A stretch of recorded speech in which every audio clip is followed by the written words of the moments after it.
প্ৰকাশ পালে ভকতি দুৱাৰ ৰংমঞ্চত পাহি পৰিপ্ৰকাশনৰ অভিনন্দন গ্ৰন্থ। মাজুলীৰ ভকতি দুৱাৰ ৰংমঞ্চত পাহি পৰিপ্ৰকাশনৰ অভিনন্দন গ্ৰন্থ উন্মোচন কৰা হয়। বিশিষ্ট সাহিত্যিক সমাজকৰ্মী শিক্ষাবিদ দুৰ্গেশ্বৰ শইকীয়াদেৱৰ জীৱন দৰ্শন সম্পৰ্কে এই গ্ৰন্থখন উল্লেখ কৰা হৈছে।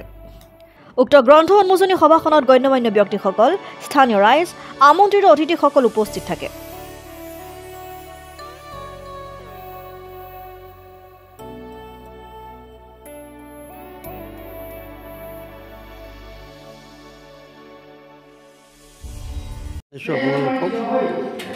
আচলতে ক'বলৈ গ'লে মই আজি খুবেই সুখী। সমাজৰ বাবে কি কৰিব পাৰিছোঁ সেইটো মই নাজানো, কিন্তু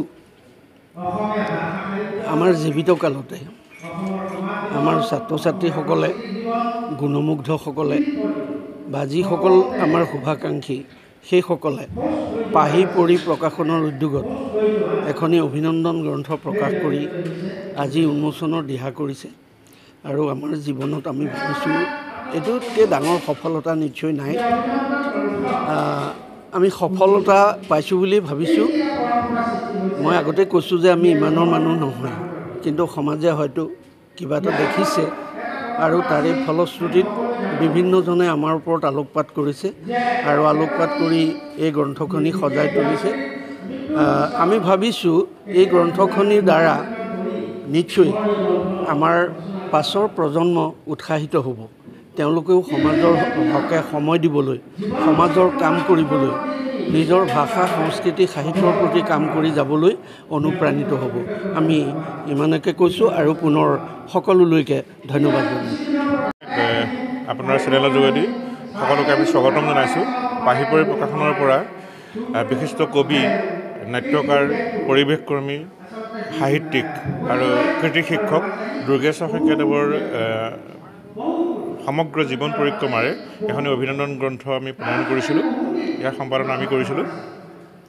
আৰু এই গ্ৰন্থখনৰ যোগেদি আচলতে দুৰ্গেশ্বৰ শইকীয়াদেৱেই নহয়, এই দুৰ্গেশ্বৰ শইকীয়াদেৱৰ যোগেদি সেই সময়ৰ আজিৰ পৰা 30-40-50 বছৰ আগৰ যিখন মাজুলী বা উজনি মাজুলী বৃহত্তৰ ভকতি দুৱাৰ অঞ্চল, সেই সমগ্ৰ অঞ্চলটোৱে আচলতে প্ৰতিনিধিত্ব কৰিছে।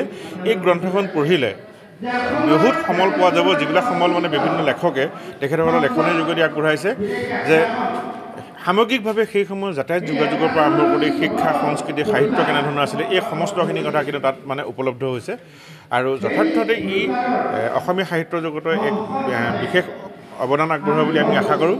আৰু দ্বিতীয়তে আমাৰ যিসকল লেখক, আমি নজনাকৈ যিসকল ব্যক্তি আছে, তেখেতসকলৰ যিবিলাক লেখনি আছে, সেই লেখনিবিলাক ইমান পৰিণত লেখনি, সেই লেখনিবিলাকৰ যোগেদিও এই সময়ৰ যি সময় যোগেন্দ্ৰ শইকীয়াদেৱে সান্নিধ্য লাভ কৰিছিলে, সেই সময়বিলাকৰ আচলতে এটা সাংঘাতিক এটা মানে পৰিৱেশ তেখেতসকলে তাত উপস্থাপন কৰিছে।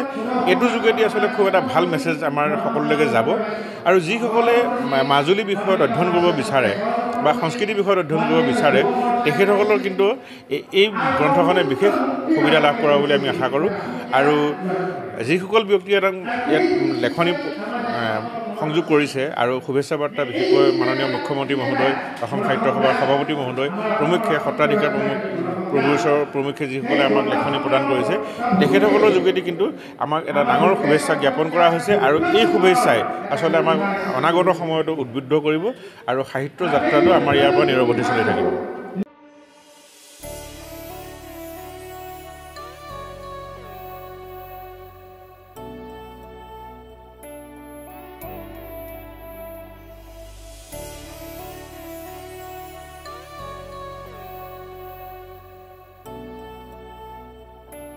News desk report, democratic Assam.